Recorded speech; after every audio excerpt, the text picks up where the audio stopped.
पवन सिंह पहले ठोकेलन तब काम देलन। तो फिर वो पूछे कि खेसारी, तो हम बोला अरे बाप रे बाप वो तो बहुत ज़्यादा ठोकते हैं। तो फिर वो पूछे कि कल्लू के साथ करबू कि ना, तो हम बोले कल्लू जी बस खाली सुगराते हैं। अच्छा, अभी तक ले लगभग भोजपुरी इंडस्ट्री के कौन कौन कलाकार के साथ वो काम कर चुके हैं? अभी हमारे जितना भी मानी लोग बड़े स्टार, पवन जी हो गए नी, खेसारी जी हो गए नी, कल्लू जी हो गए नी, रितेश जी हो गए नी, नीलकमल जी हो गए नी, इन लोग के छोड़ के अभी सबके गाना में काम के लिए बने। अच्छा, पीआर का हम भोजपुरी लाइन में माने नहीं खेसारी जी के। खेसारी जी? हाँ। अच्छा, एक्ट्रेस में?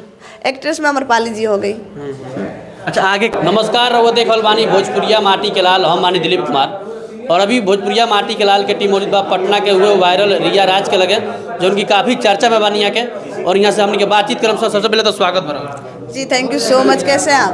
बहुत बढ़िया। पवन सिंह के साथ काम करे कि ना करें, खेसारी जी के साथ काम ना करें, मतलब वो ऑडियो पर गाना बन गया बटे कैसे? हाँ, वो वहाँ का पूछनी कि तू रिया इतना मतलब स्टार हो गई बड़ू, पूरा तार गाना पूरा वायरल हर जगह चलता। तो अगर तारा के पवन खेसारी के तरफ से ऑफर आई तो तू करबू कि ना।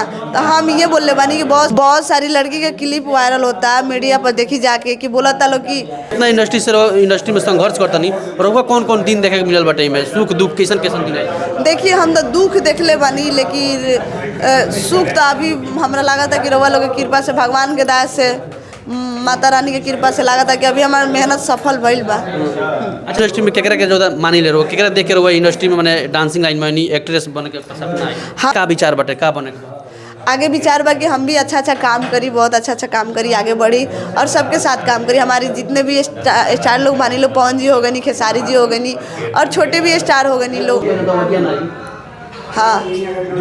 अच्छा, अभी तक कितना एल्बम लगभग काम के लिए?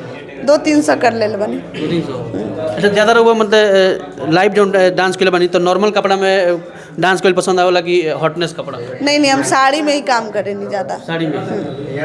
अच्छा, वो कौन दिन के बात रहे जौन पीआर का साड़ी में जो वायरल बन गई? माटीकोड़ के दिन है। माटीकोड़ के दिन? हाँ। कौ महीना पहले के? 24 तारीख के। अच्छा, अभी तक ले रहुआ कितना आदमी के लोग दे चुकल बनी इंटरव्यू? इंटरव्यू तो अभी मैं बहुत सारे मीडिया वाले आए हैं सबको। अभी तो बहुत सारे मीडिया वाले आए रहनी लोग, सबके साथ इंटरव्यू कैले बनी। कितना लोग ले चुकल बनी? अरे बहुत, अब कितना बताई। पवन सिंह पहले ठोकेलन तब काम देलन। तो फिर वो पूछे कि खेसारी, तो हम बोला अरे बाप रे बाप वो तो बहुत ज़्यादा ठोकते हैं। तो फिर वो पूछे कि कल्लू के साथ करबू कि ना, तो हम बोले कल्लू जी बस खाली सुगराते हैं। अच्छा, अभी तक ले लगभग भोजपुरी इंडस्ट्री के कौन कौन कलाकार के साथ वो काम कर चुके हैं?